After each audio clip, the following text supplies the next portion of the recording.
Non veg म्हटलं की 4 घास जरा जास्तच जातात आणि त्यात जर मच्छी असेल तर मग काय बघायलाच नको। तर असाच एक नॉनव्हेजचा प्रकार म्हणजेच मुशीचं थपथपीत आणि मुशी फ्राय। तर चला वेळ न घालवता आपण ह्या रेसिपीला सुरुवात करूया।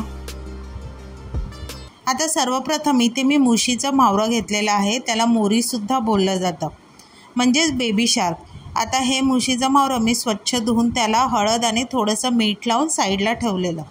आता ह्यातलेच अर्धे आपण फ्रायसाठी ठेवणार आहोत आणि अर्ध्याचा आपण थपथपीत बनवणार आहोत। आता फ्रायसाठी इथे मी जिरे पावडर घेतलेली आहे 1 चमचा, 1 चमचा धने पावडर घेतलेला आहे, कुकमाचा आगूळ घेतलेला आहे, ते तुम्ही तुमच्या चवीनुसार कमी जास्त करू शकता। आता ह्यामध्ये 2 चमचे आलं लसूण पुदिन्याची पेस्ट घेतलेली आहे, हिरवी मिरचीसुद्धा घातलेली आहे आणि चवीनुसार मीठ आणि आपला मालवणी मसाला मी 1.5 चमचा घातलेला आहे।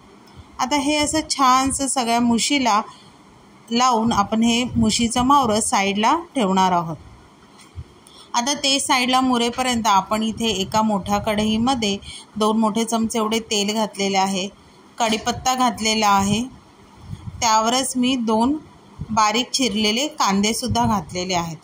आता कांदे आपल्याला इथे छान असे नरम होईपर्यंत तेलामध्ये परतून घ्यायचे आहे।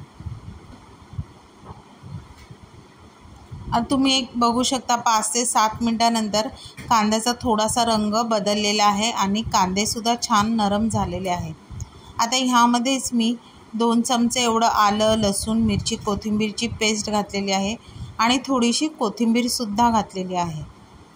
आता ह्यामध्ये आलं लसणाचा कच्चेपणा जाईपर्यंत आपण फास्ट गॅसवरच छान असं परतून घेणार आहोत।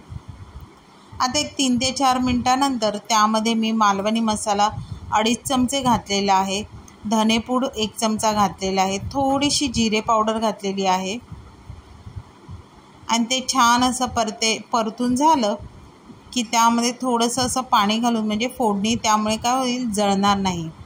आता छान असं परतून झालं, उरलेले जे मुशी आहे ती आपण त्यामध्ये घालून फास्ट गॅसवरच आपण पटापट परतून घेणार आहोत।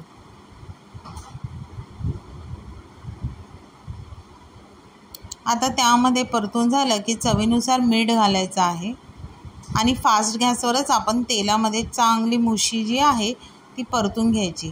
आता झाकण ठेवायचं आणि 1 ते 2 ते 3 मिनिटांनंतर तुम्ही बघू शकता मुशीला असं पाणी सुटलेलं आहे।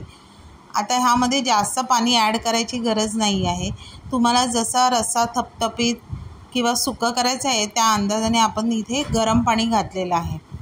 आता एक पाणी घातल्यावर 5 ते 7 मिनिटांनंतर इथे मी कांदा खोबऱ्याचं वाटण घातलेलं आहे। आता वाटण घातल्यावर आपण हे छान असं शिजत ठेवायचं आहे, म्हणजे शिजत नाही फक्त वाटण शिजण्यापुरतं आपल्याला हे गॅसवर ठेवायचं आहे। एक 3 ते 4 मिनिटांनंतर छान असं वाटण आपलं शिजलं की तुमच्या चवीनुसार आंबटपणा येण्यासाठी कोकम घालायचं, थोडीशी कोथिंबीर आणि शेवटी मी 1.5 चमचा एवढा गरम मसाला पावडर घातलेला आहे। आता अशा प्रकारे ही आपली मुशी छान अशी शिजून झालेली आहे। आता आपण मुशी फ्राय करायला घेऊया। आता मुशी फ्राय करण्यासाठी नेहमीप्रमाणेच तांदळाचं पीठ, रवा, त्यामध्येच हळद लाल मिरची आणि चवीनुसार मीठ घालायचं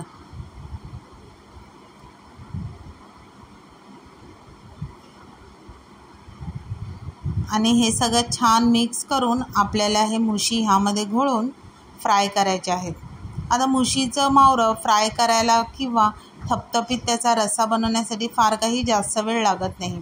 आता तवा चांगला कडकडीत गरम करून त्यामध्ये तेल घालून आपण सगळी मुशी जी आहे ती जशी आपण मच्छी फ्राय करतो तशीच आपण ही मुशीसुद्धा फ्राय करून घेणार आहोत।